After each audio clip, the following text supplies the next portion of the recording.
ठीक है, तो चलिए मैं आपको ऐसे ही पढ़ाता हूँ जैसे कि बोर्ड में पढ़ाते हैं, और उसी में आपको अपनी नॉलेज देने की कोशिश करता हूँ। जो भी मैं आपको, मेरे पास नॉलेज है और जो मैं आपको दे सकता हूँ उसको आप समझते चलिएगा। कोई डाउट होता आप मुझसे पूछते चलिएगा, ठीक है। तो बेसिकली जो है हम क्या पढ़ रहे हैं, हम भाई पढ़ रहे हैं इलेक्ट्रिक करंट के बारे में पढ़ रहे हैं। तो ये हमारा इलेक्ट्रिक करंट का चैप्टर है, इलेक्ट्रिक करंट। ठीक है भाई, इलेक्ट्रिक करंट हम पढ़ रहे हैं।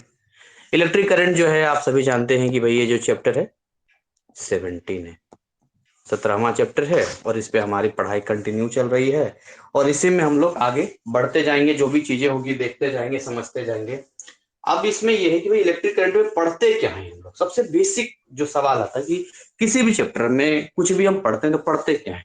तो आप देखिए, अगर इसका बेसिक टर्म में आएंगे इलेक्ट्रिक, इलेक्ट्रिक जो मीनिंग यहाँ पर आता है करंट, ये दो मीनिंग आता है। तो बेसिकली इलेक्ट्रिक का मतलब आप कहीं ना कहीं इलेक्ट्रॉन से, इलेक्ट्रॉन की बातें कर सकते हैं, या आप चार्जेज की बातें कर सकते हैं। जैसे क्या बोलते हैं, चार्जेज हैं कुछ इस तरीके के। मैं ब्रैकेट में चार्जेज लिख देता हूं यहाँ पे, ठीक है। और करंट का मतलब होता है मूविंग, मूवमेंट। ये मूव कर रहा है। करंट का मतलब ही जाएगा कि ये मूव कर रहा है, इसका मूवमेंट है। ये चला गया मूवमेंट में, मतलब मूव कर रहा है। तो बेसिकली यहाँ क्या है कि चार्जेस का मूवमेंट है। चार्ज यहाँ पर क्या कर रहे हैं, मूव कर रहे हैं। तो जब चार्जेज मूव करेंगे, जब चार्जेज का मूवमेंट होगा, तो उस फेनोमेनन में हम किस तरीके से एनर्जी जनरेट कर सकते हैं। क्योंकि जब आप इलेक्ट्रिसिटी की बात करते हैं, तो इलेक्ट्रिसिटी क्या है, टाइप ऑफ एनर्जी, एक एनर्जी होती है।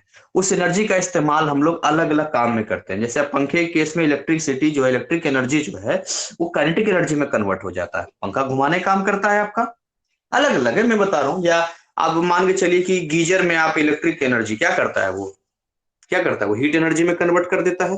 So you may that energy को हम लोग एक फॉर्म से दूसरे फॉर्म में कन्वर्ट करते हैं। हम ये सारी चीजें पढ़ चुके हैं। तो अब जैसे कोई भी इसमें कुछ टर्म आए, जैसे कंडक्टर आएगा, नॉन कंडक्टर आएगा, फिर सेमी कंडक्टर आएगा। तो यदि आप बात करते हैं कंडक्टर की, तो कंडक्टर होता क्या है। तो अगर आप कंडक्टर की बात करते हैं, तो कंडक्टर का मतलब वो जो इलेक्ट्रिक करंट को फ्लो करता हो, जिसके अंदर अगर आप कंडक्टर की बात करते हैं, जैसे जितने मेटल्स हैं वो सब के सब कंडक्टर्स होते हैं।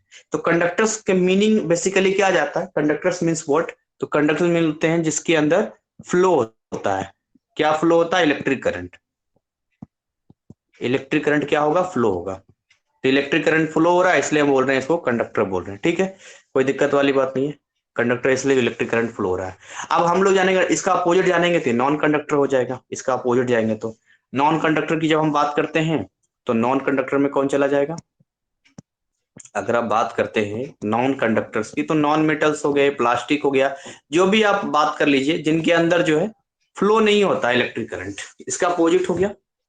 हम ऐसा बोल सकते हैं कि ठीक है, इसके अंदर जो है हम लोग इजिली बोल सकते हैं कि मतलब not flow electric current, electric current flow नहीं करेगा। मजा आएगा चैप्टर पढ़ने में, बने रहना। और बहुत बेहतरीन तरीके से आपको बड़ा इंटरेस्ट भी इसके अंदर चीजें आएगी आपको। तो अब इसमें सवाल ये है कि अगर हम किसी भी कंडक्टर के साथ में आते हैं, तो आखिर उसमें ऐसा होता क्या है। हम बोलते हैं ना, जैसे ये कंडक्टर है, लेट बी सपोज ये हमारा एक कंडक्टर है। तो इस कंडक्टर में कुछ टर्म आएंगे, जैसे कि इस वाले मुंह को, इसको बोलते हैं हम लोग क्रॉस सेक्शनल एरिया बोलते हैं इसको। इसको बोलते हैं क्रॉस सेक्शनल एरिया, जो कटा हुआ हिस्सा होता है इस तरह से, क्रॉस सेक्शनल एरिया बोलते हैं। जो कि सर्कुलर होता है, ऑब्वियसली ये सर्किल के फॉर्म में होगा, सर्किल जैसा दिखेगा जो उसका मुंह होता है आपका, इस तरह से सिलेंड्रिकल हमने ले लिया है। तो जब आप बात करते हैं ना कि यहाँ पर जो इलेक्ट्रिक करंट मूव कर रहा है, क्या इलेक्ट्रिक करंट मूव कर रहा है, चार्जेस मूव कर रहा है। तो अब सबसे पहली बात, तो इलेक्ट्रिक करंट को हम लोग जो है आई से डिनोट करते हैं, कैपिटल आई से डिनोट करते हैं, ध्यान देना। अभी हम जानेंगे उसके बारे में। बट एक्चुअली में ऐसा एक ट्रेडिशन है, एक ऐसा कन्वेंशनल हम लोग फिजिक्स में मान के चलते हैं कि लेट बी सपोज अगर इधर की ओर आपका इलेक्ट्रिक करंट है, आई है, मतलब इलेक्ट्रिक करंट इधर की ओर करंट जा रहा है ना। आप जो भी है करंट इधर फ्लो करवा रहे हैं, जैसे कि ये यहां से आपने कनेक्ट कर दिया, और यहाँ पर आपका लेट बी सपोज ये स्विच है, यहाँ पर जो है आपने स्विच लगा दिया, ये स्विच है आपका, ये स्विच हो गया, और ये तार यहाँ आगे कनेक्टेड है। और यहाँ से जो है आप कनेक्ट कर रहे हैं यहाँ से, ठीक है, यहाँ से कनेक्ट कर रहे हैं जो भी आप कनेक्ट कर रहे हैं, और यहाँ पर जो है आप जो है लेट बी सपोज इस तरह से इस तरह से बल्ब ग्लो कर रहे हैं, बल्ब आपका जल रहा है यहाँ पर, ये बल्ब चल रहा है। तो यहाँ पर आप करें करंट, यहाँ पर इस तरीके से मूवमेंट है करंट का, तो किस तरीके से चार्जेस फ्लो करेगा, तो आपको दिमाग में अच्छे से सेट कर लेना है कि जिस डायरेक्शन में इलेक्ट्रिक करंट फ्लो होता है उसको हम ये मान के चलते हैं कि पॉजिटिव चार्जेस फ्लो कर रहे हैं। अब एक बात बताइए, जब आपने पढ़ा था एटॉमिक मॉडल तो उसमें आप क्या जानते थे कि न्यूट्रॉन प्रोटॉन कहाँ होता है, न्यूक्लियस में होता है। कहां से प्रोटॉन निकल जाएगा, प्रोटॉन कभी भी एक्सचेंज होता ही नहीं है, प्रोटॉन कभी ट्रांसफर होता ही नहीं है, वो तो अंदर है। ये सारा खेल इलेक्ट्रॉन के ऊपर, इलेक्ट्रॉन कम होता है तो कहते हैं प्रोटॉन की संख्या बढ़ गई है, इलेक्ट्रॉन ज्यादा होता है तो कहते हैं प्रोटॉन की संख्या कम हो गई है। बस इतनी इनकी कहानी, और कुछ नहीं है। तो इसीलिए जो है ये डायरेक्शन हम लोग पॉजिटिव डायरेक्शन लेते हैं, तो हम कन्वेंशनल मानते हैं कि जो भी डायरेक्शन इलेक्ट्रिक करंट का होगा उसका उल्टे डायरेक्शन में इलेक्ट्रॉन्स फ्लो करेंगे, उसके उल्टे डायरेक्शन में इलेक्ट्रॉन्स फ्लो करेंगे, ये सारे बहुत सारे इलेक्ट्रॉन्स फ्लो करेंगे, क्योंकि ऑब्वियसली बहुत सारे एटम्स होंगे, हर एटम के अंदर जो है बहुत सारे इलेक्ट्रॉन्स होंगे, बट इन इलेक्ट्रॉन्स की एक स्पेशल कैरेक्टर होगा। कोई बता सकता है क्या स्पेशल कैरेक्टर होगा, ये किस तरह के इलेक्ट्रॉन होंगे जो कंडक्टर्स में होते हैं और नॉन कंडक्टर। देखिए इलेक्ट्रॉन हर जगह पर है, दुनिया ही एटम से बनी है तो इलेक्ट्रॉन तो हर जगह होगा, बट कंडक्टर के पास, इलेक्ट्रॉन्स के पास ऐसी कौन सी पावर, कौन सा कैरेक्टर, कौन सी खूबी होती है जिसकी वजह से हम कहते हैं कि अब ये ना करंट करेगा, ये करंट फ्लो करेगा। तो कोई बताएगा यहाँ पर इलेक्ट्रॉन की क्या कैरेक्टर की हम बात करने वाले हैं, क्या मैं पूछ रहा हूँ, आइडिया आपको। सर वो आउटर शेल से किसी दूसरे में जाने वाला वो कुछ है क्या, मतलब पता तो नहीं, गलत हो सकती है। फ्री इलेक्ट्रॉन्स, एग्जैक्टली, गौरव ने बताया फ्री इलेक्ट्रॉन्स। आपका प्लास्टिक का चप्पल आप पहनते हैं, आपको करंट के झटके नहीं आते, क्यों? क्या प्लास्टिक एटम से मिलकर नहीं बना है, मॉलिक्यूल्स नहीं है एटम भी है, और हर एटम के अंदर इलेक्ट्रॉन होता है, उसके पास भी है, पर उसके अंदर फ्री इलेक्ट्रॉन्स नहीं है। आपको ध्यान देना है यहाँ पर, दीज आर फ्री इलेक्ट्रॉन्स, ये आप ध्यान दीजिएगा, फ्री इलेक्ट्रॉन्स होना जरूरी है। इलेक्ट्रॉन्स अगर फ्री नहीं होंगे तो कहां से मूव करवाओगे, पॉसिबल नहीं है ना उसको मूव करवाना। चलिए आगे हम लोग बात करते हैं, अब एक एक टर्म बाय टर्म हम लोग पढ़ेंगे। सबसे पहले हम पढ़ते हैं इलेक्ट्रिक करंट के बारे में। ये डायरेक्शन थोड़ा थोड़ा सा लाइटली ले लूं मैं इसको, रेड ले लेता हूँ। एक बार फ्री इलेक्ट्रॉन्स मतलब क्या होता है?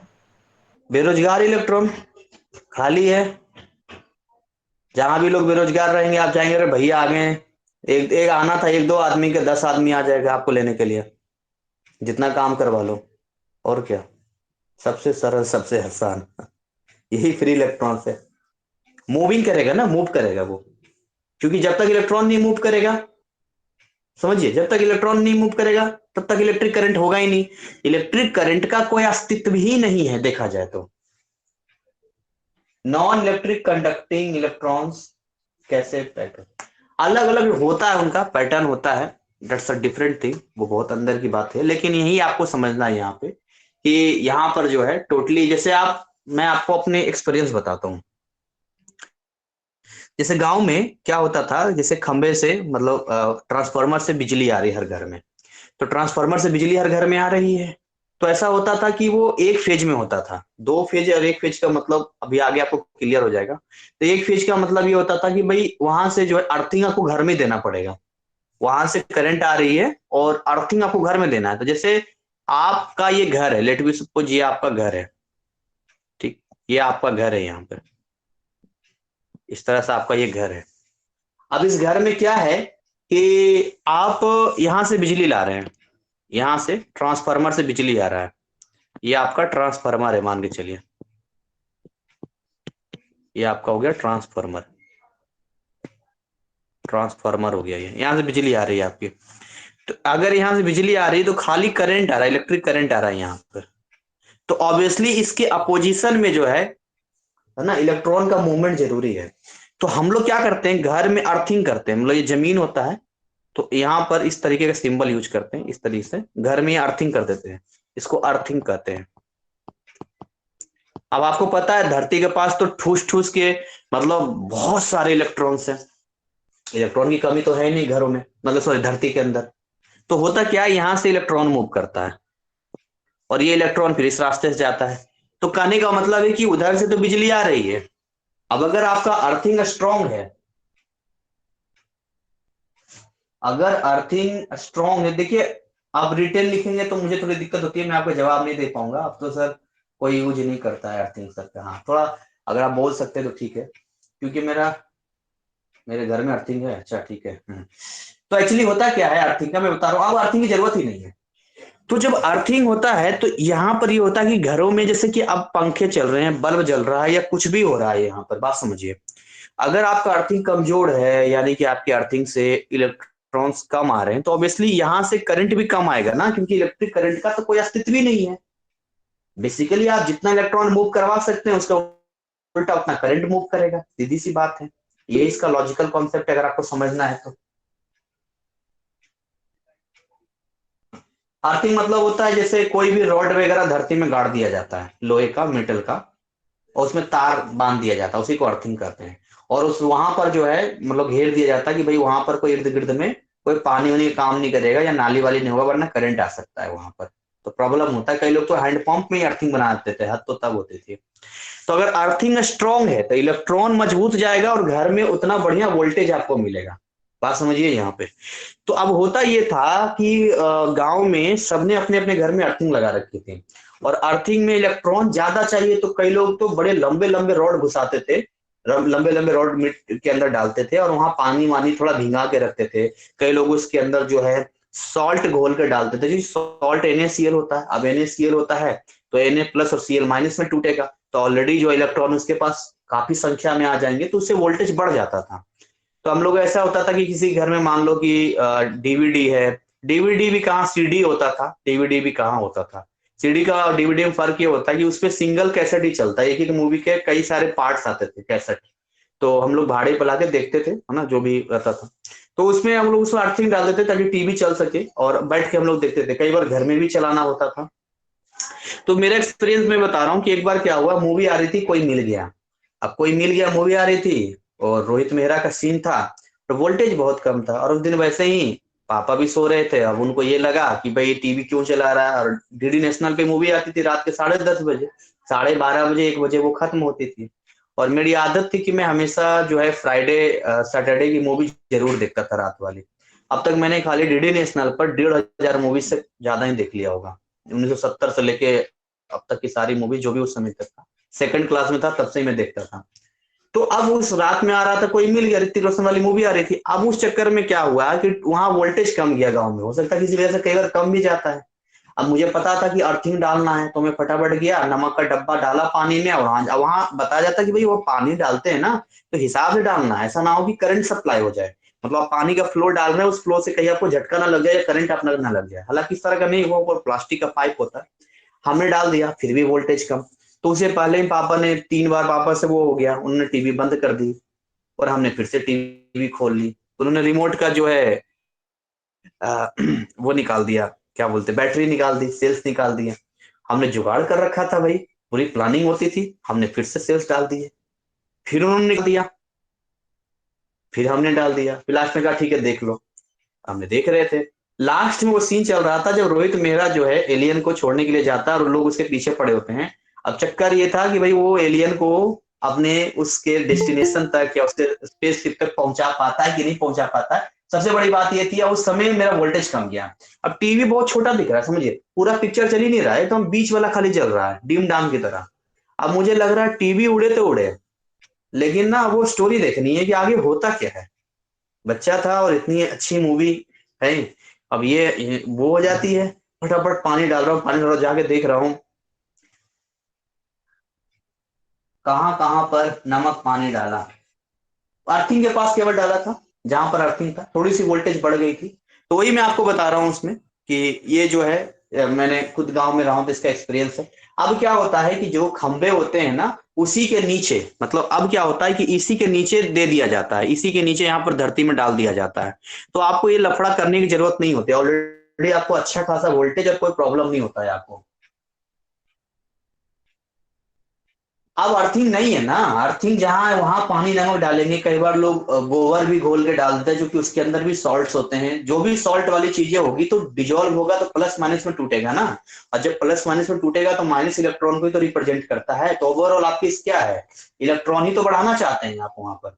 ठीक है, तो ये चीजें है यहाँ पर जो कि मैं आपको समझा रहा हूँ, फिर हम इलेक्ट्रिक करंट पे आते हैं। वैसे वाकई में कोई मिल गया, मूवी काफी अच्छी थी, लाइव वायर में ज्वाइन कर दिया। तो मैंने उसको बाद में फिर 2-3 बार और देखा था, बोलते माँ आई ना, हो गया माँ, हो गया, मेरी बॉडी बन गई माँ। बड़ा उसका एक्टिंग बड़ा अच्छा लगा था मुझे, और बच्चों को काफी अट्रैक्ट करता था। आप लोगों में से भी बहुत लोगों ने देखा होगा। चलिए आगे हम लोग चलते हैं अपने उस पे। सो अब हम लोग आते हैं इलेक्ट्रिक करंट पे। So what is the electric current, हम उस टर्म को डिफाइन करेंगे, कैसे उसको हम लोग सिंबल से रिप्रेजेंट करते हैं, क्या उसका एसआई यूनिट होगा, और किस तरीके से हम लोग जो है उस पे फॉर्मूला तैयार होगा, हम उसकी बात करते हैं।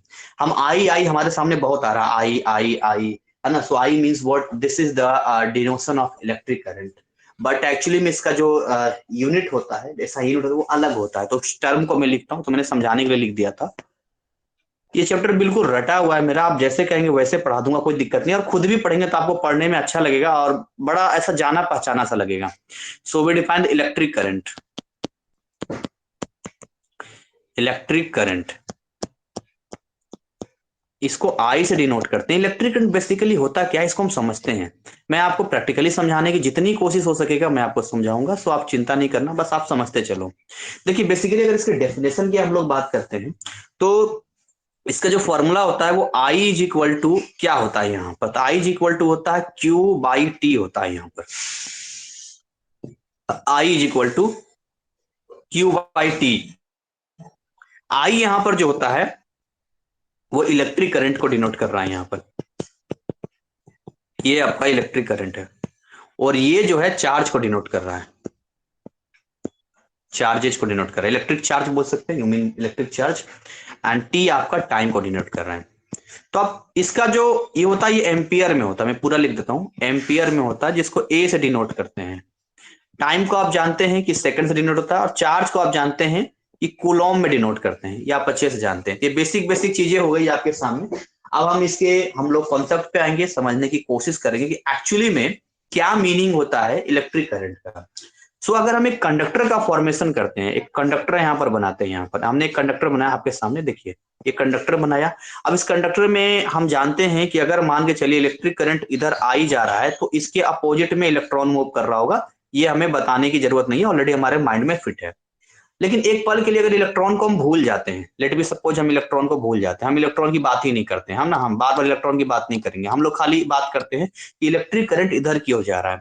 तो अगर इलेक्ट्रिक करंट इधर की ओर जा रहा है, तो एक्चुअली में हम ये कहना चाहते हैं कि एक चार्ज का फ्लो हो रहा है। क्या हो रहा है, चार्ज का फ्लो हो रहा है। और जब आप ये बताते हैं कि एक सेकेंड में कितने number of charges, how many Coulomb's of charges कितना फ्लो किया है, तो उसको हम टर्म करते हैं इलेक्ट्रिक करंट। मतलब इलेक्ट्रिक करंट कुछ है नहीं, एक तरह से संख्या है, एक तरह से नंबर है। कौन सा नंबर है, किसकी संख्या है, तो ये संख्या है इलेक्ट्रिक चार्जेज का। अगर आप ये बता सकते हैं कि एक सेकंड में कितने इलेक्ट्रिक चार्जेस कहीं से गुजर रहे हैं, तो एग्जैक्टली उसी को आप इलेक्ट्रिक करंट कहेंगे। अब इसके लिए कैसे हमें पता चलेगा, इसलिए हम टाइम से डिवाइड करते हैं, और इसका डेफिनेशन भी बड़ा सिंपल होगा। The total amount of electric charge flow in a conductor per second, एक सेकंड की बात करते हैं, टर्म्ड एज इलेक्ट्रिक करंट। जैसे बना लीजिए, इट्स योर ऑन चॉइस, अपनी चॉइस, आप इसका डेफिनेशन वगैरह कुछ भी बना सकते हैं। तो टाइम आपको दिया जाएगा, भाई 10 सेकंड में 100 कूलम चार्ज फ्लो किया है। हमें 10 सेकेंड, 20 सेकेंड, 50 सेकेंड, हमें इससे मतलब नहीं है, हमें तो एक सेकंड का मालूम है। एक सेकंड का हमें पता चल जाए, आंसर हमारे सामने हो जाएगा। सो अगर आप इसको लिखते हैं, अगर टर्म को डिफाइन करने की कोशिश करते हैं यहाँ पे, तो टर्म कैसे डिफाइन करेंगे आप लोग, total amount of electric charges flow in a conductor per second, termed as electric current. बस बात खत्म। इसको इलेक्ट्रिक करंट कहते हैं, इसको आई से डिनोट करते हैं। इसका एसआई यूनिट एम्पियर होता है। अब उसी में कभी माइक्रो या मिली लग जाए तो वो तो आपका कैलकुलेशन का हिस्सा है, ऑलरेडी आपको हर जगह आया। माइक्रो मतलब 10⁻⁻⁶, मिली का मतलब 10⁻⁻3, बात खत्म हो गया। अब इसमें क्या पूछता है यहाँ पे, कई बार पूछता है, ऐसा करके पूछता है कि डिफाइन, है ना, डिफाइन 1 एम्पियर, या ऐसा बोलता है define SI unit of electric current, ऐसा बोलता है। मैं यहाँ सवाल लिखता हूँ, कई बार पूछा है, वो थोड़ा सा आपको मैं आपसे पूछूंगा, आप बताएंगे। तो यहाँ पर मान लो इस तरह से क्वेश्चन पूछा है, यहाँ पर define unit of electric current, ऐसे लिख सकता है ये, ठीक। या आपको ऐसे लिख सकता है, डायरेक्टली बोल सकता है कि भाई डिफाइन 1 एम्पियर, 1 एम्पियर को डिफाइन कीजिए, जैसे भी हो वो आपसे पूछेगा कि डिफाइन 1 एम्पियर, डिफाइन ये, डिफाइन वो, जो भी आपसे पूछना है। तो कैसे डिफाइन करेंगे, इसके लिए क्या करना होगा, आपको बेसिक चीजें पे आना पड़ेगा। देखिए, आप जानते हैं कि हमारा फॉर्मूला होता है I is equal to Q by T होता है यहाँ पर, I is equal to Q by T होता है यहाँ पर। तो अगर I is equal to Q by T होता है तो इस कंडीशन में आपको समझना होगा कि ये 1 एम्पियर तभी होगा जब ये 1 कूलम होगा और ये 1 सेकंड होगा। क्या ये बात समझ में आ रही है आप सभी को? अगर ये सर। है ना 1 होगा तभी तो आप इसका 1 एम्पियर लेंगे। तो आपको कैसे लिखना, स्टेटमेंट कैसा आप देंगे यहाँ पर? तो हमें जहां तक दिख रहा है स्टेटमेंट, अच्छा आप लोग में से कोई स्टेटमेंट बना सकता है इसको देखकर? स्टेटमेंट बना सकता है ऊपर के स्टेटमेंट को ही चेंज, कुछ मतलब सेम रहेगा, उसी में क्या चेंज हम करेंगे? स्टेटमेंट ऊपर वाला ही रहेगा, बट उसमें थोड़ा सा क्या चेंज होगा जिससे कि हम 1 एम्पियर डिफाइन कर पाएंगे? कोई बता सकता है? सोचिए। 1 coulomb by 1 coulomb of electric charge flow in a conductor per second. Yes. That's a term as या called known as, अपनी मर्जी है कुछ भी लगा लो, 1 एम्पियर, बस यही है। तो इसको लिख देते हैं यहाँ पर, ठीक है, यहाँ पर लिखते हैं। तो यहाँ पर मैं लिख देता हूं यहाँ पे 1 coulomb of electric charge flow in a conductor in 1 second,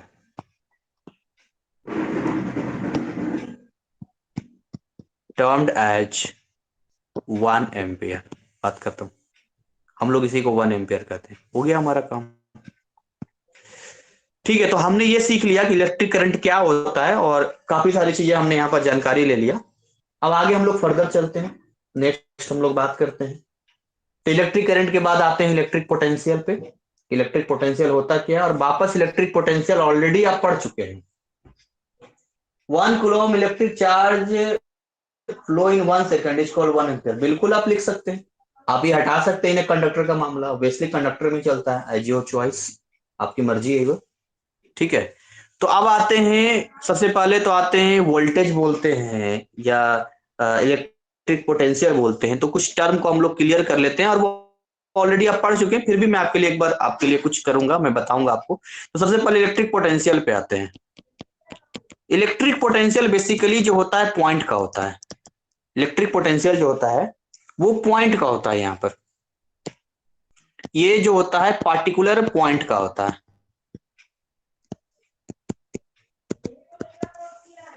particular point का होता है ये।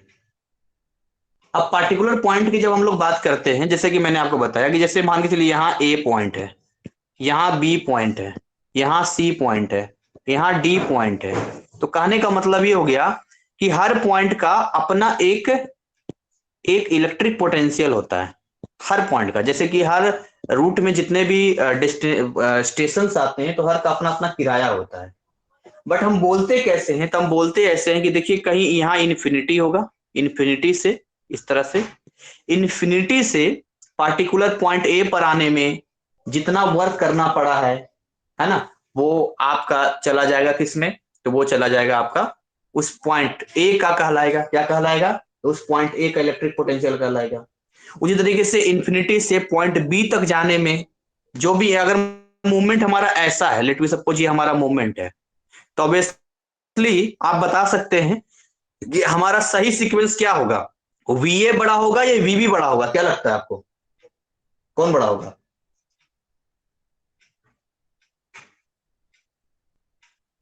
VA। क्यों?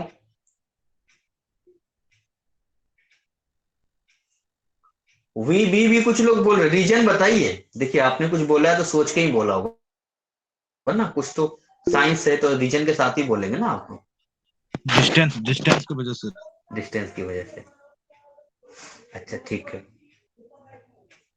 और आपने जो क्या रीजन है आपका वीए का?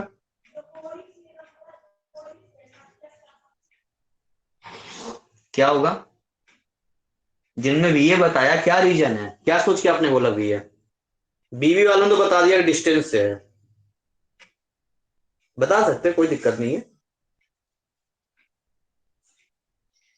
मुझे लगता है जिन्होंने बीवी बताया उन्होंने एग्जैक्टली किराया के अकॉर्डिंग ही बता दिया कि अगला अगला स्टेशन डिस्टेंस से आगे आगे जाएगा तो उसे किराया दाम बढ़ जाएगा, मुझे ऐसा लगता है जहां तक।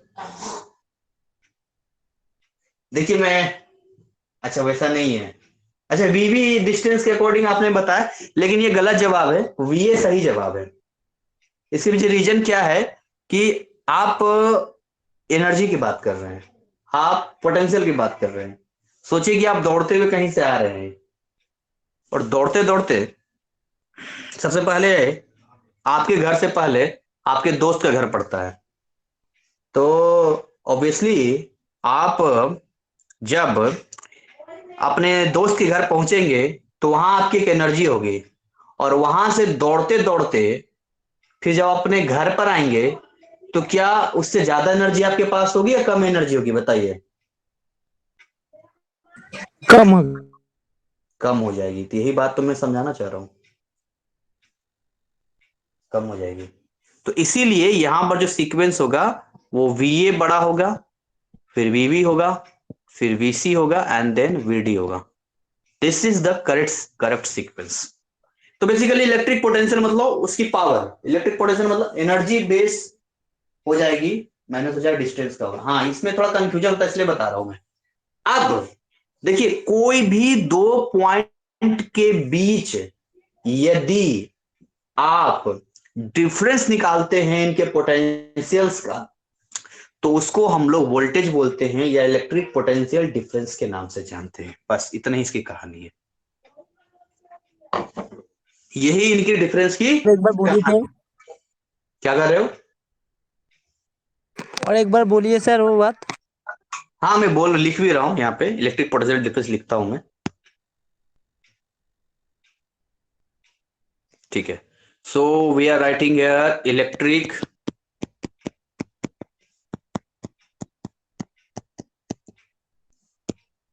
पोटेंशियल डिफरेंस और वोल्टेज इसको बोलते हैं। तो बेसिकली है क्या ये, तो ये होता है डेल्टा वी। डेल्टा वी मतलब दो पॉइंट्स के बीच का डिफरेंस। जैसे ऊपर हम लोग निकालेंगे तो लेट में सपोज हो जाएगा V A minus V. Simple सी बात है, किसी भी दो पॉइंट का आप निकालते हैं तो हर एक पॉइंट का अपना एक पोटेंशियल, उसको माइनस कर दीजिए, आ गया डेल्टा वी आपका। और एक्चुअली में अगर आप पॉइंट ए से पॉइंट बी तक जाते हैं तो आपको वर्क करना पड़ता है, पर वर्क कौन कर रहा है? यहां दो चीजें आती है।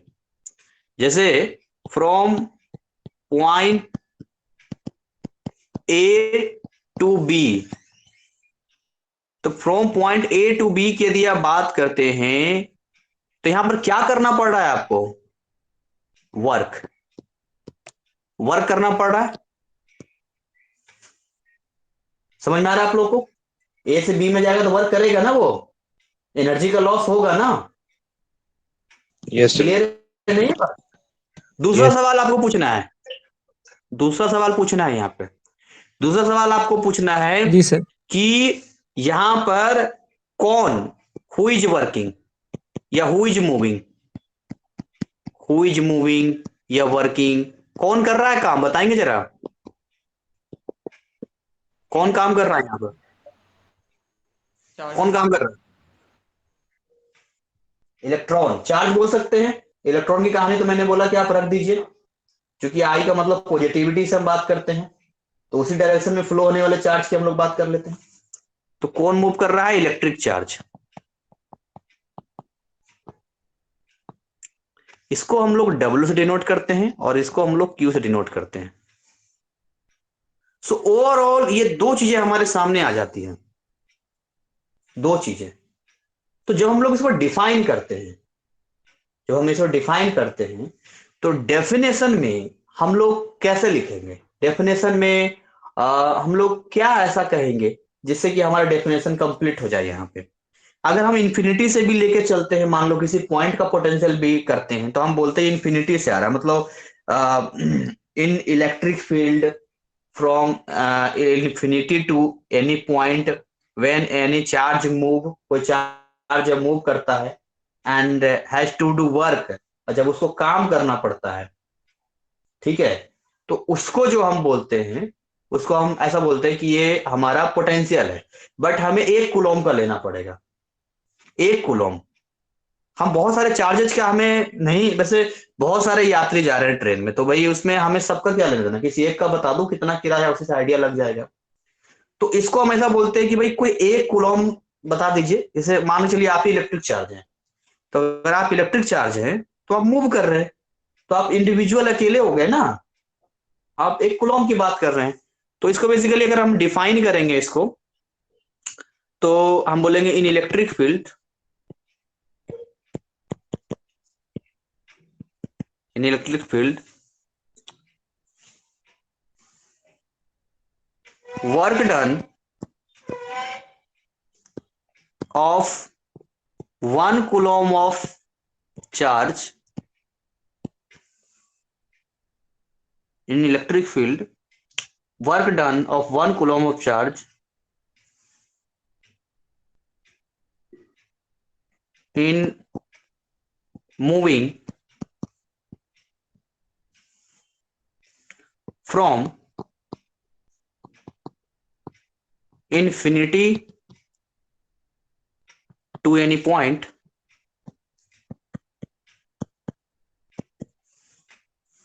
is known as।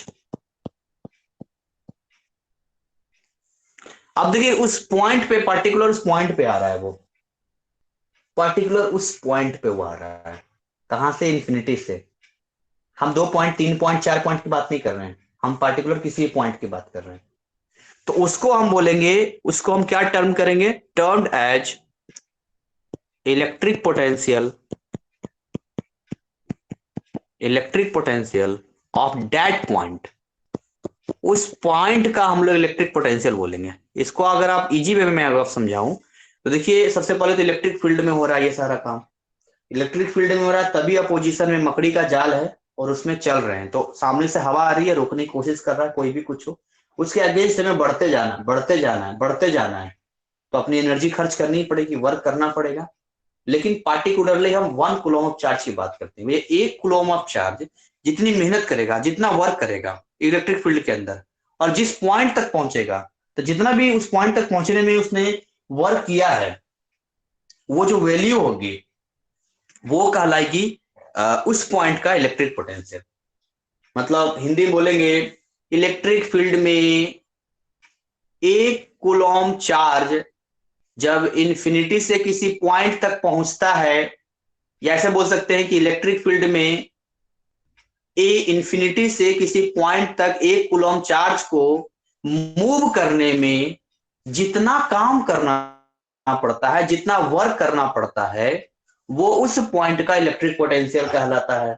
और इजी बनाते हैं, इलेक्ट्रिक फील्ड में तो मान के इलेक्ट्रिक फील्ड क्लासरूम में, मान लेते क्लासरूम है इलेक्ट्रिक फील्ड की जगह। क्लासरूम में एक कमजोर विद्यार्थी से टॉपर बनने में जितना वर्क करना पड़ता है, वो उस पार्टिकुलर जहां जिस पॉइंट तक वो पहुंचा है, या उस विद्यार्थी का क्या कहलाता है, वो उसकी पोटेंशियल कहलाती है। कि देखो उसने अपनी पोटेंशियल को बढ़ा लिया, उसने और नॉलेज को बढ़ा लिया। समझ में आ रहा है आपको? क्लियर हो रहा है? बेसिकली फंडा क्या है यहां पर है? वर्क। कौन कर रहा है वर्क? 1 coulomb of charge. कौन कर रहा है? 1 कूलम ऑफ चार्ज। कोई भी हो सकता है वो। मैं तो कभी कमजोर रहा ही नहीं, तो मैं क्या बताऊं। मेरा 5th क्लास से जो है हमेशा रोल नंबर 1 ही आया, तो मुझे तो कभी इस तरह का फील नहीं हुआ। उससे पहले नंबर कम आते थे, उसके बाद से तो पता नहीं मेरी लॉटरी लग गई थी। क्लास 5th में रोल नंबर 1, क्लास 6 में रोल नंबर 1, 7th में रोल नंबर, मैं तो उब गया था यार। अब ठीक है, मुझे नहीं मॉनिटर वगैरह बनना है, तो ठीक है, कोई होगा विद्यार्थी जो भगवान करे सब अच्छा करे, आगे बढ़े। ठीक है, तो इसको कैसे हम लोग लिखेंगे या करेंगे।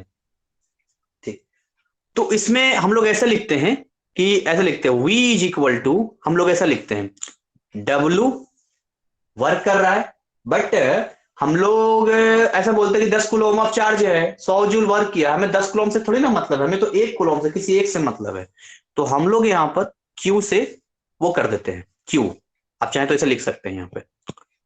अब यहां पर देखिए क्या क्या चीजें आएगी, इसका ट्रिक मैं बताऊंगा। ये आपका हो गया जूल में, और ये आपका हो गया कूलम में, और ये होता है वोल्ट में, इसको वोल्ट में होता है ये। अच्छा, क्या आप लोग 1 वोल्ट को डिफाइन कर सकते हैं क्या? डिफाइन 1 वोल्ट कोई डिफाइन कर सकता है? कैसे डिफाइन होगा 1 volt?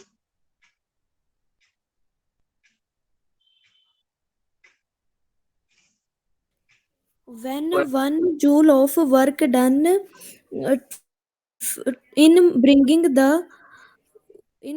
the charge 1 coulomb charge from infinity. Yes, बिल्कुल सही जवाब आपने दिया कि भाई हमारा वर्क 1 जूल होना चाहिए, कुलॉम 1 कुलॉम होना चाहिए। क्योंकि अगर आप इसको 1 वोल्ट कहते हैं तो 1 वोल्ट तब होगा जब ये 1 जूल होगा और ये 1 कुलॉम होगा,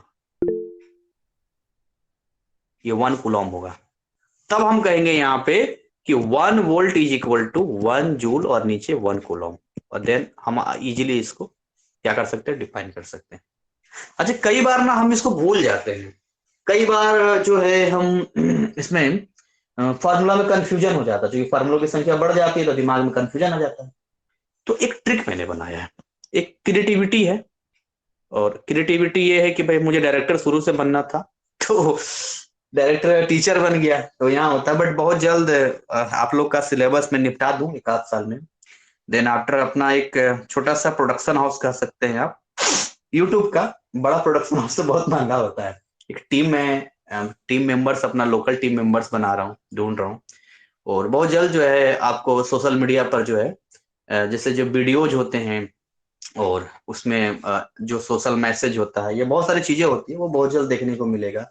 या लगा कि भाई पब्लिक को पसंद है हमारी वेब सीरीज टाइप की या स्टोरी पार्ट बाय पार्ट, तो हम उस पर भी काम करेंगे, तो उस पर भी काम किया जाएगा, बट उसका लिए टाइम है। तो यहाँ भी जो कोशिश मेरी रहती है कि थोड़ी थोड़ी क्रिएटिविटी कराई जाए।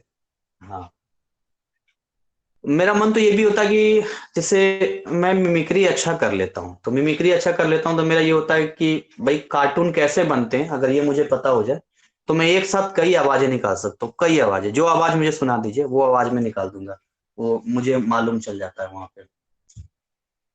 एक बार बोलो किसी का टाइम तो निकल रहा, चलिए ठीक है, मैं आपको बोल के सुना दूंगा।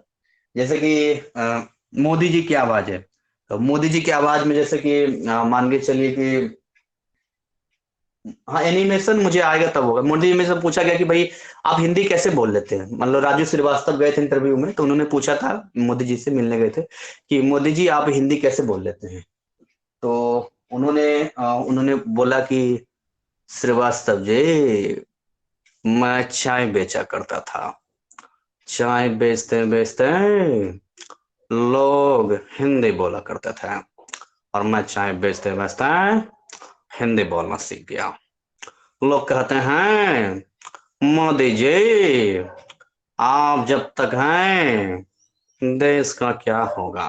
तो कुछ इस तरीके से हो गया, या अलग अलग, ये तो लेटेस्ट मोदी का हो गया। या जैसे कि अब हम अमरीश पुरी का आप देखेंगे उसमें, जैसे कि अब अजय देवगन का, राहुल गांधी का मुझे नहीं, पॉलिटिक्स में मत घुसाओ मुझे, मैं बस आपको बता रहा था, आप बोल रहे थे इसीलिए भैया इतना मत बोलिए, तो आप बोल रहे हैं आपको। मैं ऐसे ही बता रहा हूँ कि जैसे डोरेमोन का है, जो बोलते डोरेमोन डोरेमोन तुम तो बहुत अच्छी बातें करते हो, अरे सुजिका तुम तो करते हैं। तो इस तरीके से छोटे बच्चे से मैं बात करता हूँ। या जब हैवी आवाज की बात करते हैं तो जैसे अमरीश पुरी का हो बच गया। जाए सिंचन की करो ना। किसकी? सर मोटू पतलू या फिर सिंचन। नहीं, उतना मैंने प्रैक्टिस नहीं किया है। जैसे अमरीश पुरी का सुनाता हूँ मैं आपको, जैसे अजय देवगन का होता है, जैसे बोलते हैं, अजय तूने सोते हुए सांप को छेड़ा है हरामजादे, हा हा हा। तो ये आपका अमरीश पुरी टाइप का हो गया। या आप सुनील शेट्टी को ले लीजिए, जो धड़कन मूवी में है, जो बोलते हैं, नांजले हाय, नांजले तू मुझे भूल जाए नहीं हो सकता नांजले। तो ऐसे करके वो अंजलि का वो बोलते हैं। तो हाँ, इस तरीके का बहुत सारी चीजें चलता है, मतलब ठीक है। मेरा टाइम क्या खा रहे हो? जैसे अब मेट्रो में होता है, जैसे बोलते हैं मेरा दिलसाद गार्डन मेट्रो स्टेशन, बोलेंगे ये दिलसाद गार्डन मेट्रो स्टेशन है, दरवाजे बाईं तरफ खुलेंगे, अगला डब्बा महिलाओं के लिए आरक्षित है, कृपया महिलाओं के डब्बे में ना चढ़ें, कुछ इस तरीके से बोलते हैं। तो जो भी मैं एक बार सुनता हूँ या माइंड में चीजें आती है, ट्रेन का बोलते हैं, जैसे बोलते हैं, कृपया ध्यान दें, ट्रेन संख्या 1 2 3 9 1 प्लेटफॉर्म संख्या 7 पर आने को है। तो जो भी चीज सुनते हैं ना, तो गले के पास से आवाजें निकलती है, आपको हैवी आवाज निकालना या ऐसे निकालना। तो मतलब ये एक कार्टून प्ले में मैं अच्छा उसमें कर सकता हूँ। ओपन करिए, सब सब्सक्राइब करेंगे। बट मेरा एक टीचर का हो रहा है ना, इस चक्कर में मैं रुक जाता हूँ, वरना बहुत सारे कंटेंट, बहुत सारी चीजें मेरे पास आती है। मैं प्रैक्टिस कर रहा था, किसी को सुना रहा था कि मैं अगर लड़की की आवाज निकालता हूँ या फीमेल के वॉइस निकालता हूँ, तो वो मुझे किस तरीके से उसको लेके जाते हैं या कैसे जाते हैं, क्योंकि हैवी आवाज निकालना मेरे लिए आसान है। आप जैसे जितने भी हैवी आवाज हैं, क्योंकि मेरा हैवी आवाज है ना, तो हैवी आवाज तो निकाल ही लूंगा। अब सनी देओल क्या बोलते हैं, ये 2.5 किलो का हाथ जब किसी पे पड़ता है तो आदमी उठता नहीं, ऊपर उठ जाता है। तो ये सनी देओल का हो गया। उनके पिताजी का ले लीजिए, वो हमेशा मुंह चढ़ा चढ़ा के बोलते हैं, मुझसे बोलते हैं, बसंती कुत्ते के सामने मत नाचना, मेरी जान जाए या प्राण जाए, तुम्हें नहीं नाचना है। या अमिताभ बच्चन, तो ये हैवी आवाज मेरे लिए कोई बड़ी बात नहीं। लेकिन जब आप आवाज को आप पढ़ेंगे, बेस फिनोमिना पढ़ेंगे, जब आवाज को नीचे लेके जाते हैं ना बिल्कुल, तो हाँ आपको बिल्कुल जाता है, जैसे अलग अलग आवाज में आते हैं सब किसी को। तो मैं उनसे बोल, लेडीज थी, मैं उनसे बात कर रहा था कि जब मैं आपसे बात करता हूँ तो जरा देखना कि अगर मैं मान लो कभी जरूरत पड़े, मुझे फीमेल वॉइस निकालना हो, तो कितना आपको लगता है या आप सुन पाते हैं। तुमने ठीक है बोल के दिखाइए। तो मैं ऐसी कल बात कर रहा था, मैं बोल रहा था, जैसे बोलते, अरे बेटा तुम क्या कर रहे हो, अरे मैं आंटी बोल रही हूँ ना, उषा आंटी बोल रही हूँ, उस दिन मिले थे ना हम लोग, लो तुम्हारी मम्मी से मेरी बात हुई थी। तो मम्मी, अरे बेटा तुमने ना, मैं आता हूँ उनकी दादी बात कर रही हूँ। ये फीमेल का वॉइस हो गया। तो थोड़ा सा प्रैक्टिस की जरूरत है। कहने का मतलब ये है कि ठीक है, बचपन से थोड़ा सा, तो कई सारे ऑप्शन है सोशल मीडिया पर। बट यही है कि करेंगे, कोई बात नहीं, टैलेंट का निकाला जाएगा। बट अभी फिलहाल आपके एग्जाम का रिजल्ट अच्छा निकाला जाए, ये सबसे पहला टारगेट है। खैर एनीवे, 4-5 मिनट इसी में चला गया मेरा। खैर, तो इस पे हम लोग आते हैं। मेरी क्रिएटिविटी सुन लीजिए क्या है यहाँ पे। मेरी क्रिएटिविटी यहाँ पर ये है, एनिमेशन इंडस्ट्री में मुझे एनिमेशन नहीं आता, बट मैं सीखूंगा। देखिए यार, क्रिएटिविटी सुनिए, मेरा टाइम हो रहा है, फिर अगला क्लास में मुझे लेना है। यहाँ मेरी क्रिएटिविटी ये कहती है कि जैसे आप यहाँ पर आते हैं, तो कौन यहाँ पर दौड़ रहा है। लेट मी सपोज कि एक सड़क है ना, लेट मी सपोज कि एक सड़क है। तो ये अगर हमारी सड़क है, ये हमारा रोड है, रोड है, सड़क का सिंबल आपको दिख रहा है, ये रोड है। अब यहाँ पर कोई दौड़ रहा है, दौड़ रहा है, यहाँ पर रन कर रहा है, दौड़ कर रहा है। Who is moving again. मेरा सवाल यही आपसे रहेगा, कौन मूव कर रहा है? चार्ज मूव कर रहा है। कौन मूव कर रहा है? चार्ज मूव कर रहा है। कौन मूव कर रहा है? चार्ज मूव कर रहा है। तो अल्टीमेटली जब ये यहां पर पहुंचेगा, मान लो इसका डेस्टिनेशन पॉइंट है यहाँ पर, यहाँ तक लास्ट इसका है, अगर ये यहां तक पहुंच जाता तो ऑब्वियसली इसकी विक्ट्री हो जाएगी, इसकी जीत हो जाएगी। अब आप समझिए यहाँ पर, और जब इसकी जीत हो जाएगी तो इसको ताज पहनाया जाएगा, इसके सर पे ताज पहनाया जाएगा। जब इसके सर पे ताज पहनाया जाएगा तो देखिए जी, इन्होंने ना जीत लिया यहाँ पर। तो अब यहाँ पर क्या होगा कि देखिए, इसको मिली विक्ट्री। क्या मिला? ध्यान सुनना, क्या मिला? विक्ट्री, यानी जीत मिला। कहाँ? जब ये सड़क पे दौड़ रहे थे। ये सड़क का सिंबल मैंने बना दिया, ठीक है। अब ये भाई साहब हैं, ये भाई साहब हैं क्यू। ये कौन है? क्यू है। इनके सर पे एक तख्त रखा गया और यहाँ पर इनको ताज पहनाया गया, इनको ताज पहनाया गया। और हमारा फार्मूला बन के रेडी हो गया, V is equal to W/Q, और डेट्स ऑल। ये हमारा ट्रिक है। समझ में आया ट्रिक? याद रहेगा? Yes sir. हाँ, कोशिश रहेगी कि जहां तक हो सके मैं आपका हेल्प कर सकूं। तो आज तो लगभग टाइम कितना भी बच रहा है क्या? मैंने मिमिक्री में टाइम निकलवा दिया, 8:35 हो गया। चलो कोई बात नहीं। सो यहाँ पर और भी कई सारे टर्म आपको यहाँ पर सीखने पड़ेंगे। रेजिस्टेंस का भी सीखना है, बहुत सारे चीजें इसके टर्म में आते हैं, हम लोग उसको भी जानेंगे। फिर हम लोग जानेंगे कि इसका कैसे हम लोग कॉम्बिनेशन करते हैं, कैसे हम लोग कनेक्शन करते हैं, उसका भी हम लोग जानेंगे। तो ठीक है, चलता रहेगा। और एक्चुअली मेरे माइंड में ये भी है कि इनके साथ साथ थोड़ा सा मैं जॉब नौकरी की तैयारी करवाना चाहता हूँ, क्योंकि मेरा साइंस एंड टेक्नोलॉजी और थोड़ा जीके की तैयारी में करना चाहता हूँ, थोड़ा सा उस पर और नोट्स वगैरह काम करना चाहता हूँ। मुझे ऐसा लगता है कि मैं उस फील्ड में अच्छा काम कर सकता हूँ, जॉब में काफी अच्छी क्रिएटिविटी या ट्रिक्स वगैरह बना सकता हूँ। तो देखते हैं, मेरा मन तो फिलहाल टीचिंग में सबसे पहले है, और बहुत जल्द मुझे लगता है कि मैं इस फील्ड में आ जाऊंगा एक अलग चैनल के साथ में, ताकि मैं इजी बना सकूं। और जो जॉब में, हालांकि मैंने कभी जॉब की तैयारी नहीं किया, लेकिन ठीक है, एक बार सिलेबस खाली देख लूंगा तो मैं कर दूंगा। तो उसके लिए बिल्कुल इजी बना दूंगा, पूरा साइंस तो ऐसे ही रटवा दूंगा जितना उसमें पूछा जाता है। बाकी हिस्ट्री मुझे बड़ी इजीली आता है, और आपका पॉलिटिक्स हो गया, ज्योग्राफी, दैट्स सब सारा चीजें क्लियर है मेरा। इसका डेफिनेशन तो देख लीजिए ना। डेफिनेशन आप देखिए इसका, मैंने लिखा तो है इसका, पढ़िए इसको। डेफिनेशन मैंने क्या आपको बताई थी कि भाई इलेक्ट्रिक फील्ड में एक कूलॉम चार्ज जब मूव करेगा, कहां से कहां तक? इन्फिनिटी से, कहां से? इन्फिनिटी से किसी पॉइंट पे, तो जो वर्क डन करेगा वही उसका इलेक्ट्रिक पोटेंशियल कहलाएगा। यही सारी चीजें रहेगी, और यहीं पर मुझे क्लास को वो करना पड़ेगा। तो कैसा कुछ ओवरव्यू है आपका? क्या कुछ आपका अनुभव है आज की क्लास का, या इस चैप्टर से लेकर? जो आप डर रहे थे, क्या वाकई में आपका डर सही था, या बेवजह आप डर रहे थे? नहीं सर, 15-16 से तो इजी है थोड़ा सा। अच्छा, 10/11 इजी और भी होगा, आप पढ़ेंगे, मैं लिंक वगैरह भेज दूंगा, आप देखिएगा। इजी ही चैप्टर है ये। 15-16 मैं उसको कॉन्सेप्चुअल है, वो कॉन्सेप्ट उसमें भरे भरे पड़े हैं। जैसे मतलब अगर आप कोरिलेट करेंगे अगर, तो चैप्टर 15 के मुकाबले चैप्टर 16 थोड़ा आसान आपको लगेगा, और चैप्टर 16 के मुकाबले चैप्टर 17 आपको आसान लगेगा। और अगला चैप्टर जो है चैप्टर 18, वो तो मेरे सर से गुजर गया था, मैग्नेटिज्म वाला। और जो जो चैप्टर मेरे सर से गुजरा है, मैंने कसम खा लिया था कि जितना मुझे इन चैप्टर्स ने परेशान किया है, ये परेशानी मैं अपने विद्यार्थियों के साथ होने नहीं दूंगा। और इतना बढ़िया उसमें कहानी बनाई है मैंने, इतना बढ़िया कहानी बनाई है कि उसका एक फॉर्मूला इधर से उधर नहीं होगा। बस कहानी आपको याद रहनी चाहिए, और कहानी याद भी आपको रहेगा। मदर बेबी रिलेशन दिया, छोटे बच्चे का, छोटा बच्चा रो रहा है या जो भी है, तो उस वे पे मैं लेकर गया हूँ। चैप्टर 18 को एकदम आपके मुट्ठी में लाके दे दूंगा। मतलब ऐसे अगर आप उस कहानी से नहीं पढ़ेंगे तो चैप्टर 18 आपके लिए पहाड़ लगेगा, बोले पता नहीं क्या पढ़ रहे हैं, इतने सारे फॉर्मूले, ये वो कहाँ यूज होगा। बट अगर मैंने वो स्टोरी सुना दिया आपको, वो स्टोरी आपने देख लिया, तो चैप्टर 18 आपका एकदम डन है। और अगर आपका चैप्टर 18 डन है तो 19 की चिंता मत करना। 19 को भी मैंने ट्रिक्स वगैरह डाल दिया, और उसको इतने बड़े चैप्टर को एक शॉर्ट समराइज करके मैंने बनाया। मतलब ओवरऑल ये मॉड्यूल एक काफी हद तक जो है, मेरी कोशिश रहेगी कि आप हमारे साथ कनेक्ट होके रहेंगे और अच्छी प्रैक्टिस करेंगे, तो आप बहुत अच्छा कर सकते हैं इस मॉड्यूल में। बहुत अच्छा, मतलब बहुत अच्छा कर सकते हैं, सारे कॉन्सेप्ट को क्लियर कर सकते हैं।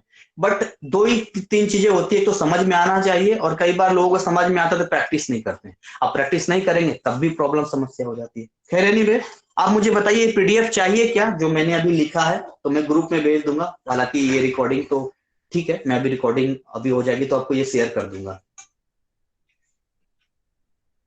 जी सर। सर बस रिकॉर्डिंग ही भेज दिया करें, वही काफी रहता है। अच्छा अच्छा अच्छा, ठीक है। पीडीएफ भी आप कहते हैं तो मैं दे दूंगा, और यहाँ पर पहले इसमें रिकॉर्डिंग इसको ऑफ कर देता हूँ।